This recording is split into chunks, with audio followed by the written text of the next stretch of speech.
Hello, everyone, and welcome to another episode in the Iron Ore to Steel series. In the last video, we talked about the ore, arguably the most important part, the natural raw material. However, you can't turn this iron ore into steel without quite a bit of effort, and all that effort comes in the form of thermal energy. You need quite a lot of fuel to turn iron ore into steel. And so that is what this video will be about. I'll be talking about what types of fuel can be used, as well as which I am planning on using for this series.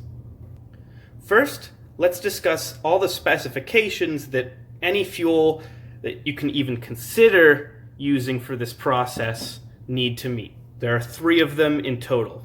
Could be more, but there's definitely not less. So first one, it has to be carbon containing. Second, it has to be energy dense. And third, it has to burn hot. First, the fuel has to be carbon containing. That's because the fuel, in this case, is also the source of carbon for the steel. If I wasn't using a carbon containing fuel, I would have to add carbon in other ways, which I honestly don't know how I would do in any way that wouldn't either undershoot the mark drastically or overshoot it and make cast iron. Second, it needs to be energy dense. I need to be able to cram as much fuel into as small of an area as possible in order for it to burn as hot as it needs to. And third, the fuel needs to burn very hot. This process requires an absurd amount of thermal energy. It needs to get up to at least, I think, 1,000 degrees Celsius in parts of the furnace in order for this to work. That's, I think, 2,000 Fahrenheit or more. So if I'm going to be using fuel, I better make sure that it can burn at least that hot. There's no point in using a fuel that won't even get close to that. It's just a waste of time. All right, so what are some contenders for the fuel? Well, there's 3. And the first one is one that I'm assuming some of you have probably already thought I was going to say, given the 3 specifications. Burns hot, energy dense, and made of carbon. And that would be coal. All right, that's the first contender. Moving on. In all seriousness, I'm not considering using this.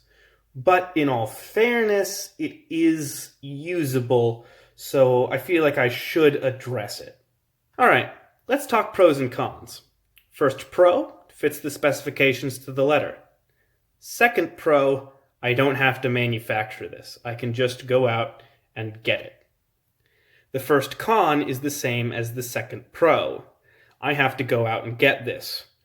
And because of the geology in this area, there's only a few places I actually can acquire this, at least without buying it. All the coal I currently have has been gathered from places such as old rail trails, where I'm assuming it must have fallen off of a train at some point. And I can guarantee there's actually nowhere I could mine this out of natural rocks in this area. None for miles. I can guarantee that. Well, now you might say, how can I be so sure? Have I checked every single rock within 10 miles of here? Well, no, but I have checked maps, geological maps, and I know that the rocks around here cannot contain coal whatsoever.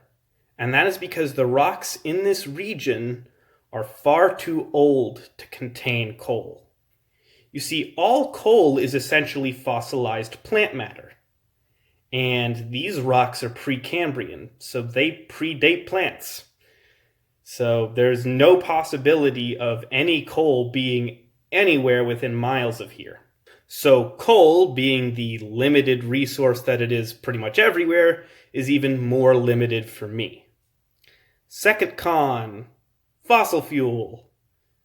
All the carbon in this came out of the atmosphere several million years ago, and it's currently quite happy staying in solid form, and I intend to keep it that way. Third con, there's a lot more than CO2 that gets released when coal is burned. A lot of heavy metals in here, and coal ash is actually reasonably radioactive. I'm not making that up. Look it up. Now, if I were to burn this, it's actually even worse than if it were chucked into a coal power plant, because at least the power plants have stuff that scrub the ash and heavy metals and sulfur out of the flue gas. I don't have that, and I'm going to be standing right next to it when it burns. So, no thank you.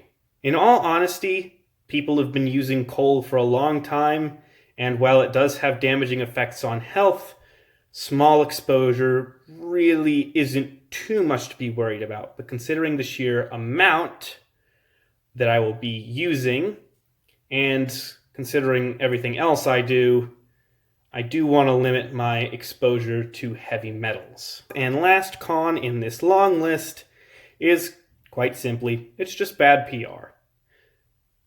My channel has been, centered around wild edibles, nature, animals, all that sort of natural stuff that has been endangered by stuff like this. So I'd be a little bit of a hypocrite if I started burning shovelfuls of it. All right. Moving on. Second option is some homemade charcoal.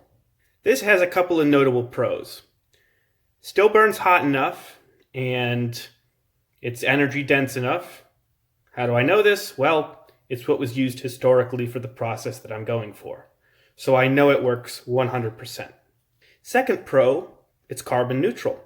All of the carbon in this charcoal right now came out of the atmosphere not too long ago. So putting it back isn't exactly the worst thing. And considering that some of the carbon will be dissolved into the steel, it's actually pulling carbon out of the atmosphere. Not by much, but by a little bit. I'm certainly not adding carbon to the atmosphere by using this process. And the third pro is that I can manufacture this. I don't have to go out and get it, go walking for it, get a backpack full. I can just make this at home using materials that I already have. And now for the only con. Making charcoal in the fashion that this was made is an absolute pain. All of the charcoal I currently have in my possession was made in paint cans, which is the quote-unquote cheater modern method. Historical methods include making single to multi-use kilns, which are, quite honestly, probably my best bet if I do decide to go this route. Other historical methods are completely impractical for a home setting.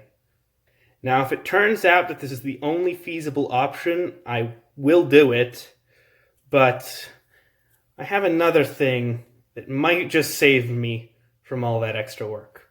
But to show you that method, we'll definitely have to go outside. And then there's the third option, which I'm most inclined to use, which is to just start a separate fire as a coal factory. It'll burn wood, produce coals, which are essentially charcoal, and then I can just scoop those out and use them to power the furnace. Now, the first big pro of this is that the coals are made on the fly. It's fairly easy to just start another fire and scoop out the coals. I don't have to spend more time making the coals outside of the furnace work. I can just do it all at the same time and at a much quicker rate. The second pro is that I can use bigger logs to make my charcoal out of. Right now, all the charcoal I have made is made in paint cans. So anything that's bigger than a paint can, I can't make charcoal out of with my current method. Whereas with a fire, it really doesn't matter. I can burn anything, turn it to coals, no matter the size. And of course there are other smaller pros, like the fact that, well, I can use this to start the furnace. And the coals will come out of this already hot. So maybe that's a pro. I really actually don't know about that last one. It might be a pro or a con. Which I guess is a good transition into the cons. Well, first big one, it just flat out might not work. As far as I know, this method was never used historically. So maybe there's a good reason for that. Maybe there's too much ash on the coals and that interferes with the process somehow, or that the charcoal is somehow inferior, won't get hot enough. Those are two big possibilities. I'll have to test it to really know. Second con is I'm going to need a much bigger fire than this. I can steal a couple coals from here and it'll be just fine, but I'm going to be needing to do shovelfuls of coals, and when I take the shovelful out, it can't kill the fire. So I'm going to need something more like a bonfire that's quite a bit bigger than this. However, weighing all the pros and cons, if this does work out, it's the method I'll be using, because it's just so much simpler to create coals on the fly with a campfire, bonfire, than it is to make my own charcoal beforehand.